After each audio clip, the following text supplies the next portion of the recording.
quero convidá-los para que abram, por favor, as suas Bíblias no livro do patriarca Jó, capítulo de número 4. Nós vamos ler versículos 7 e 8. Depois a gente vai dar um pulinho para frente, capítulo 6.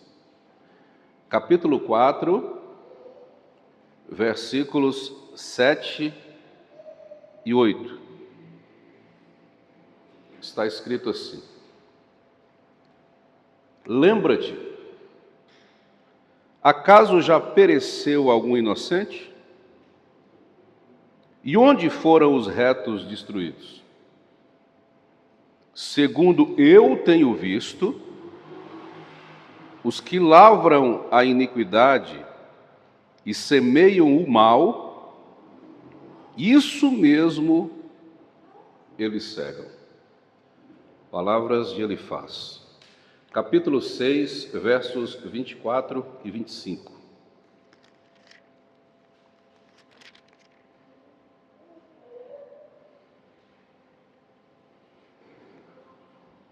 Palavras de Jó em resposta às perguntas e afirmativas de Elifaz. Ensinai-me e eu me calarei. Dai-me a entender em que tenho errado. Oh, como são persuasivas as palavras retas! Mas que é o que repreende a vossa repreensão? O que a vossa repreensão está repreendendo? Vamos orar?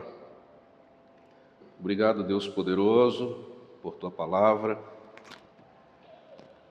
pelo privilégio de poder estudá-la e de poder compartilhá-la com os nossos irmãos. O que eu peço, por favor, é que nos ajude a compreendê-la e aplicá-la à nossa vida, para que sejamos edificados e, com isso, o teu nome, em Jesus, seja em nós glorificado. Amém. Quando a gente conversa com alguém, a primeira coisa a ser considerada é com quem a gente está conversando.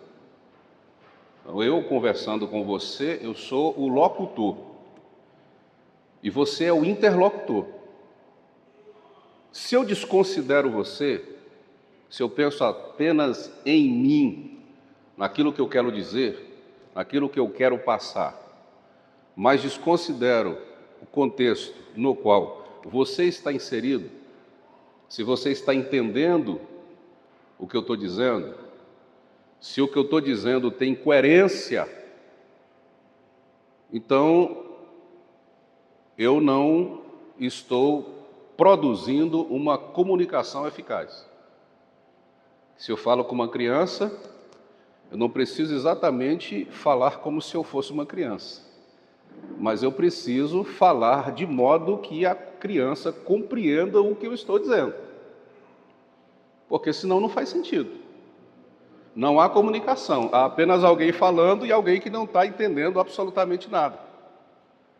Faltou coerência. E é exatamente isso que Jó está aqui perguntando e, ao mesmo tempo, pedindo explicação da parte de Elifaz. O que Elifaz está falando é certo, é correto. Ele está dizendo: quem produz o mal, semeia o mal, colhe o mal.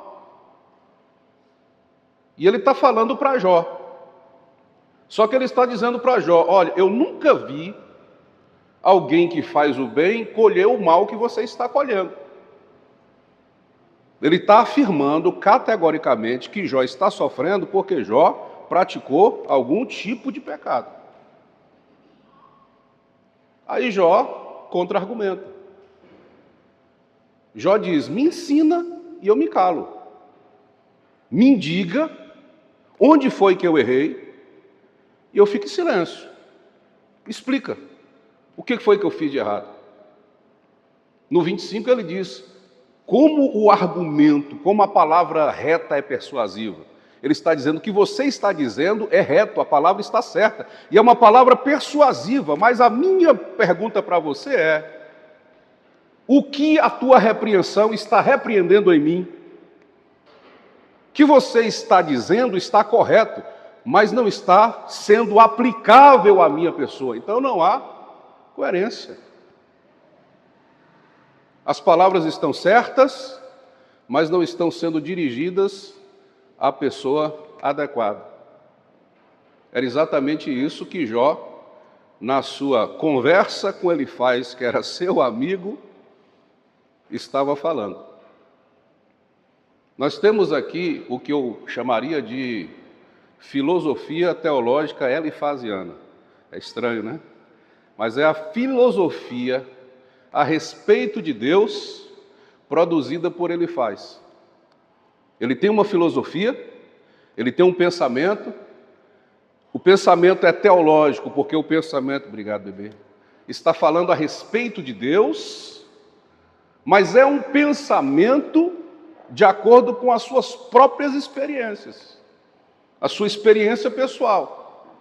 Tanto é que no segundo verso que nós lemos aqui, capítulo 4, o 8º verso, ele diz, segundo eu tenho visto, olha só, a pessoalidade na afirmação, segundo eu tenho visto, um homem que faz o bem não sofre o que você está sofrendo. Ele está falando a respeito da sua própria experiência, ele produz uma teologia de acordo com a sua própria experiência. Queridos, isso é um reducionismo de Deus tão grande. É uma redução da ação divina, é uma redução da essência de Deus tão grande. Eu dizer assim, olha, pelo que eu sei, pelo que eu vi, pelo que eu experimentei na vida, pela minha própria experiência, quer dizer que você vai reduzir a Deus, você vai reduzir a ação de Deus à sua própria experiência. Então Deus é do tamanho da tua cabeça, Deus é do tamanho da tua doutrina, Deus é do tamanho do curto período de existência, de vida que você tem. Então Deus só pode existir de acordo com aquilo que eu vi, que eu percebi, que eu sei, que eu conheci, que eu identifiquei a respeito de Deus. Aí quantas vezes alguém vai falar a respeito das experiências de Deus relativas ao homem e vai dizer que nós somos como um sopro e Deus é eterno. E Salomão diz, assim como você não sabe, isso no tempo em que não havia a tecnologia que a gente tem hoje, como os ossos se formam no ventre da que está grávida, a gente não sabia naquela época. Ele está dizendo, você não sabe as multiformes ações de Deus, o modo como Deus opera, as muitas maneiras de Deus operar. O que ele está dizendo é o modo como a gente olha para Deus e dimensiona Deus é absolutamente medíocre, ridículo. Porque Deus é muito mais do que as nossas experiências. Deus é muito mais do que a gente aprendeu, Deus é muito mais do que a gente sabe. E a gente fica tentando colocar Deus dentro de um copinho com água de 200 ml. Já foi, quase 50. Onde é que está Deus, irmãos? Deus é indimensionável. Tanto para Elifaz quanto para o próprio Jó, que depois o Jó também vai fazer as suas ponderações a respeito de Deus, Deus se manifesta. E a Jó, ele faz a seguinte pergunta: onde é que você estava quando eu lancei os fundamentos da terra? Inicialmente Deus diz assim, quem é esse que sem conhecimento encobre a minha vontade, encobre a minha existência, encobre o meu conselho. Ele está perguntando: quem é você, Jó, que não sabe absolutamente nada a meu respeito e de repente você acha que tem uma teologia formada sobre mim? Porque durante um tempo Jó também fez suas reclamações. E aí Deus pergunta: onde você estava quando eu lancei os fundamentos da terra? Tu vive agora, filho. Teu número de anos de vida é reduzido. Eu sou desde a eternidade. Daqui para amanhã tu cai morto e eu continuo a existir para toda a eternidade. Seus anos são medidos nos dedos das mãos. A minha idade é impossível de ser medida. Seu poder é limitado, é reduzido. O meu poder é incomensurável, Jó. Onde é que você estava, filhinho, quando eu lancei os fundamentos da terra? Porque hoje você acha que pode me explicar com a sua experiência de vida também, com a sua teologia? Então Jó, ou ele faz, antes olha para Jó e faz essa ponderação: eu nunca vi. Então ele está reduzindo Deus à sua experiência de vida. E ele não consegue compreender uma coisa muito simples: ele não sabe nem o conceito de provação. Que na época, para ele, que vivia uma vida abastada, tranquila, ele não sabia nem o que era provação. Jó está sendo provado. E o que Jó está sofrendo não é porque ele foi infiel. Pelo contrário, Jó está sofrendo exatamente por conta da sua fidelidade.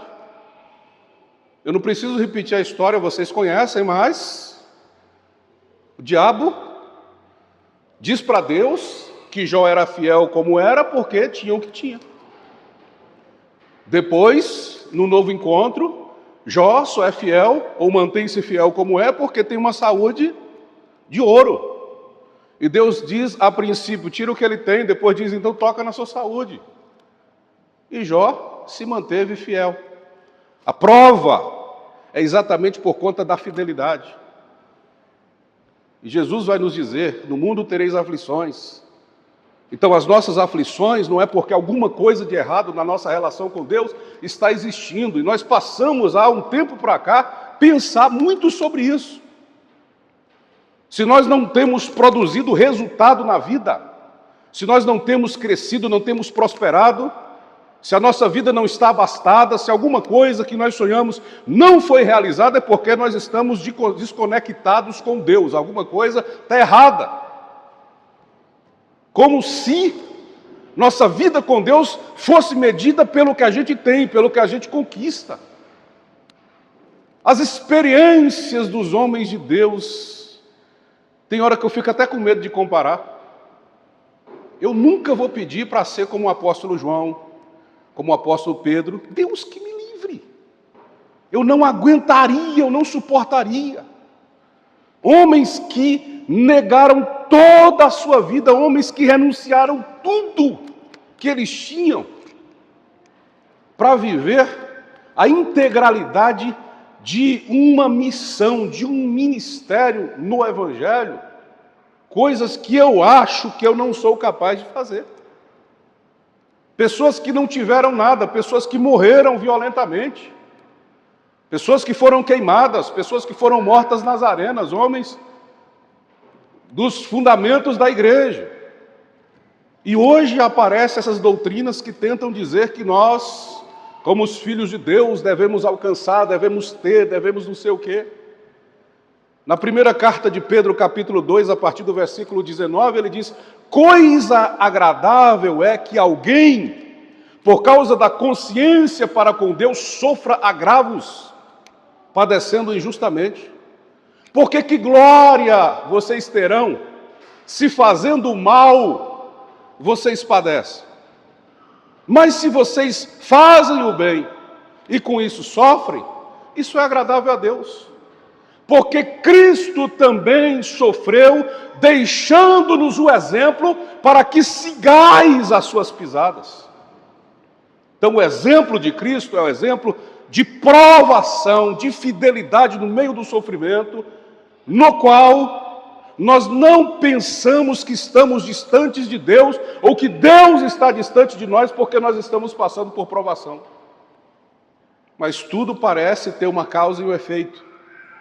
Essa ciência que nós aprendemos na nossa vida religiosa, se você está sofrendo, pode olhar.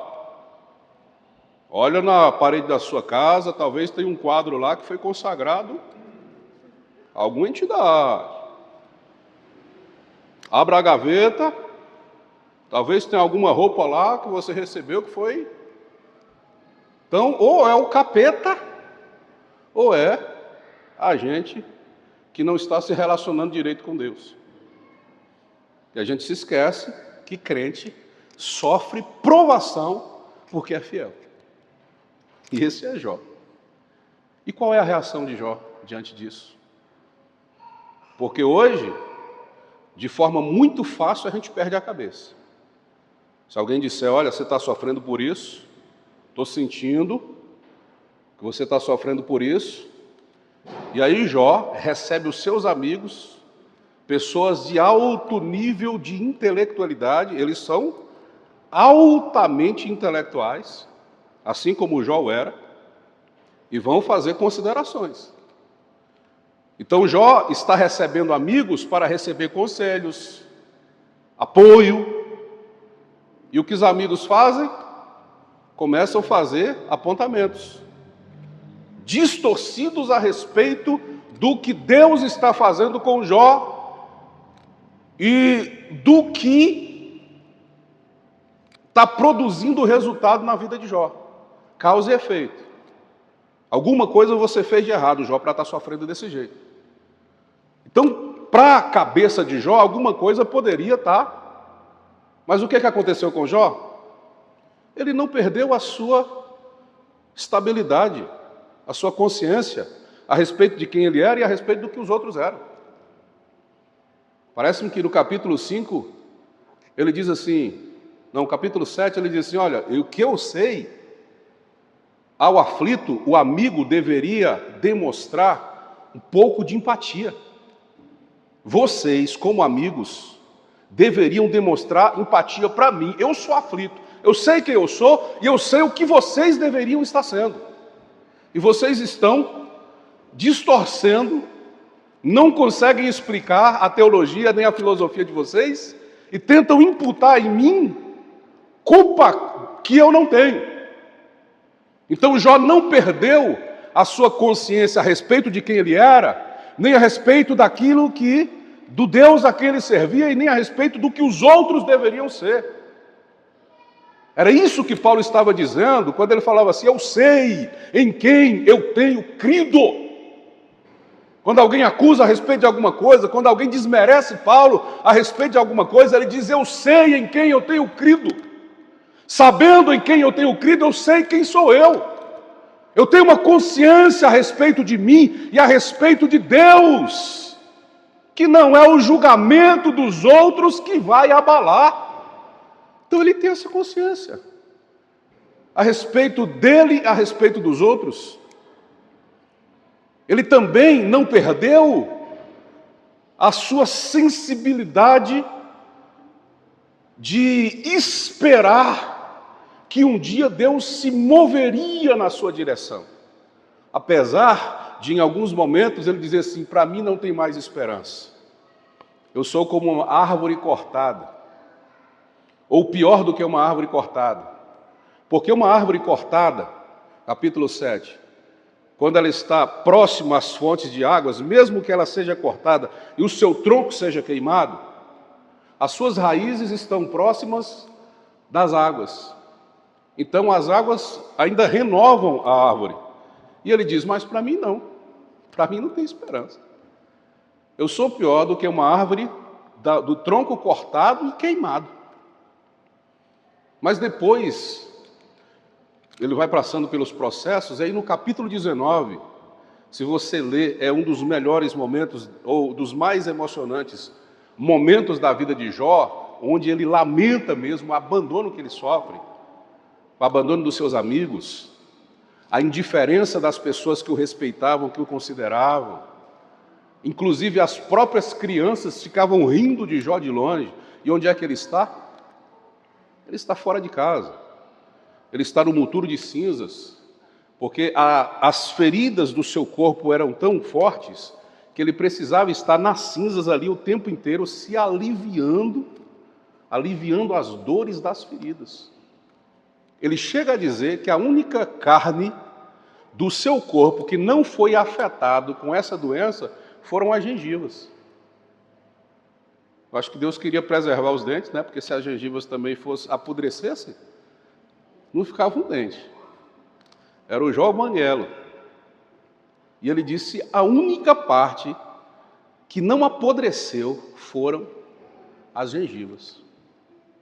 A minha mulher me abandonou, os meus amigos me deixaram, as pessoas com quem eu convivia, as multidões com quem eu convivia, desapareceu. Qual é a novidade, Jó? E aí, no verso 25 do capítulo 19, ele dá uma respirada, ele olha para os céus e diz, mas eu sei que o meu Redentor vive e que, por fim, se levantará sobre a terra. Olha, irmãos, isso é tão importante para as nossas vidas, porque a gente sabe que as provações produzem na gente essa sensação negativa, de desesperança até. Mas se no fundo da nossa alma a gente conseguir encontrar essa fé, essa esperança, e resgatar essa convicção de que há um Deus que se importa, a gente continua, permanece e prevalece no Senhor até o fim. Jó não perdeu a sua fé inabalável, porque por 2 vezes, quando as circunstâncias estavam mais aterrorizantes, ele disse, o Senhor me deu, o Senhor me tomou, bendito seja o nome do Senhor. Quando a sua mulher disse, você ainda continua mantendo uma relação com Deus, de esperança e de fé, abandona o teu Deus e morre, Jó. Chega! Mais uma vez ele disse, eu saí nu do ventre da minha mãe e voltarei para lá da mesma forma. Então o Senhor deu, o Senhor tomou, adorado seja o nome do Senhor. É uma das coisas mais bonitas da vida de Jó. Ele perdeu o objeto de adoração, mas não perdeu o coração de adorador. Qual é o objeto de adoração? Tudo que ele usava para rituais de culto. Os animais que ele sacrificava, ele não tinha mais. Tudo que ele usava para os rituais, as ofertas que ele apresentava diante de Deus, ele não tinha mais. Mas o coração adorador estava mantido. Jó sabe valorizar os significados mais do que os símbolos. Hoje a gente valoriza mais o símbolo do que o significado, que a gente estava falando sexta-feira. Então, o templo é o símbolo. Mas qual é o significado? Existe um significado para aquilo que é apenas um símbolo. O escritor aos Hebreus vai falar muitas vezes a respeito disso. Templo, a tenda, a arca, tudo é símbolo, tudo é sombra de algo que Deus tem nos céus e que foi preparado para nós e que em Cristo Jesus se realizou. O significado é Jesus, o templo era um símbolo, era uma sombra, é uma projeção da realidade. Qual é a realidade nossa? Do nosso espírito, da nossa vida com Deus, é Jesus. O que estiver fora de Jesus não faz sentido nenhum. O que estiver fora de Cristo não faz sentido algum para a gente. Qual é o símbolo? O animal que era morto, que era oferecido. E os judeus queriam de novo oferecer o animal. E o escritor aos Hebreus está dizendo hoje o significado dele, do animal que era oferecido a Jesus. Então você não precisa mais de animal. Mas a gente quer valorizar mais o símbolo do que o próprio significado. E Jó está nos ensinando que o significado é maior do que o símbolo. Por que Davi não morreu quando comeu o pão da propiciação? Era digno de morte. Porque no coração de Davi, a sua compreensão a respeito do significado era maior do que a compreensão que ele tinha do ritual, do símbolo. Olha que coisa interessante. Muitos morreram porque, por exemplo, tocaram na arca. Tocaram no símbolo, mas sem a compreensão do significado verdadeiro. Mas quem tinha a compreensão do significado não foi afetado pelo poder que tinha o símbolo. Confusão, né? Mas deu para compreender, não deu? Então, o significado, o sentido de todas as coisas é Jesus. Ele é o sentido de todas as coisas, Ele merece a nossa adoração. Se a gente não tiver instrumento, a gente adora. Se a gente não tiver microfone, a gente adora. É bom ter microfone, né? É bom ter instrumento, é maravilhoso. Mas se não tiver, a gente adora. Porque Ele é o sentido, o significado da nossa existência. Então Jó, que compreendeu isso, mantém a sua adoração diante de Deus. Para a gente encerrar, qual foi o resultado dessa fé de Jó diante da teologia ou da filosofia teológica elifasiana? Foi que, primeiro, os amigos de Jó foram repreendidos, assim como Jó também foi, e Jó, depois de ouvir Deus e de compreender Deus, ele percebeu que o que ele colheu de Deus durante a provação foi muito significante, valeu muito mais do que toda a experiência que ele tinha a respeito de Deus. Quando Deus conversou com ele e ele disse, me perdoe, porque eu falava coisas maravilhosas demais para mim, muito acima da minha compreensão, eu tentei entender o que eu não entendia, porque eu te conhecia de ouvir falar, mas agora não.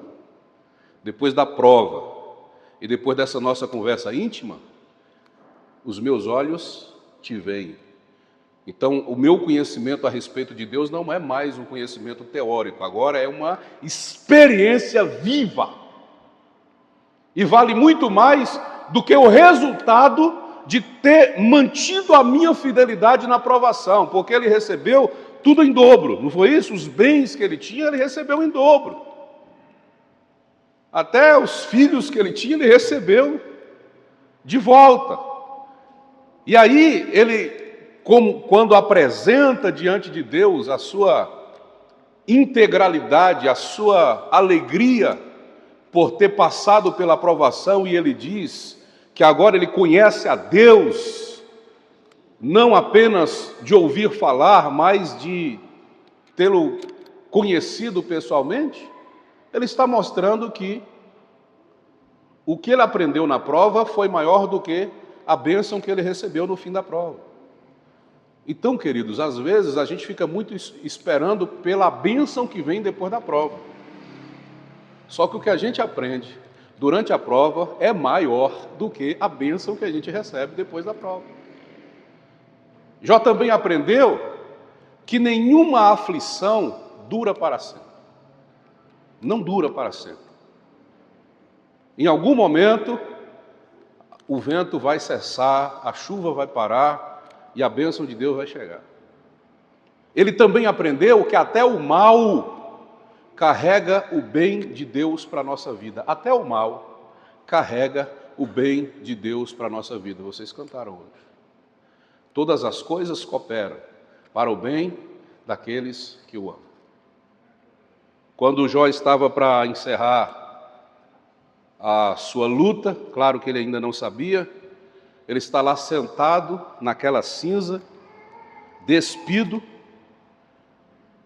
corpo cheio de feridas, e de repente, Perto dele tem uma terra, um solo superaquecido, que se encontra com ventos que normalmente sopram vagarosamente no tempo de calor, sem nuvem, e quando encontra essa massa quente, de ar quente, que está subindo da terra, esse vento começa a girar, gira, aí levanta poeira, levanta sujeira, forma o que nós chamamos de redemoinho. E Jó está lá, olhando para esse redemoinho que se formou ali próximo de onde ele estava, e de repente, de dentro do redemoinho, ele ouve uma voz. E a voz faz a pergunta: quem é esse que sem conhecimento encobre o meu conselho? Onde é que você estava quando eu lancei os fundamentos da terra? Era Deus falando com Jó. De dentro do redemoinho, Deus falava com Jó. E o redemoinho, queridos, é simbólico. Por que Deus fala de dentro de um redemoinho? Porque o redemoinho é o que está acontecendo com Jó. A vida de Jó está dentro desse turbilhão aí, desse redemoinho, está girando.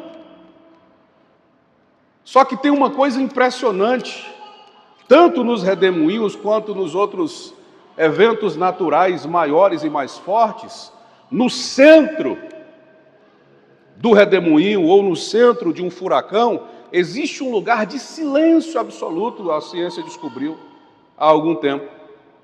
Um lugar de plena paz, de pleno silêncio dentro do turbilhão.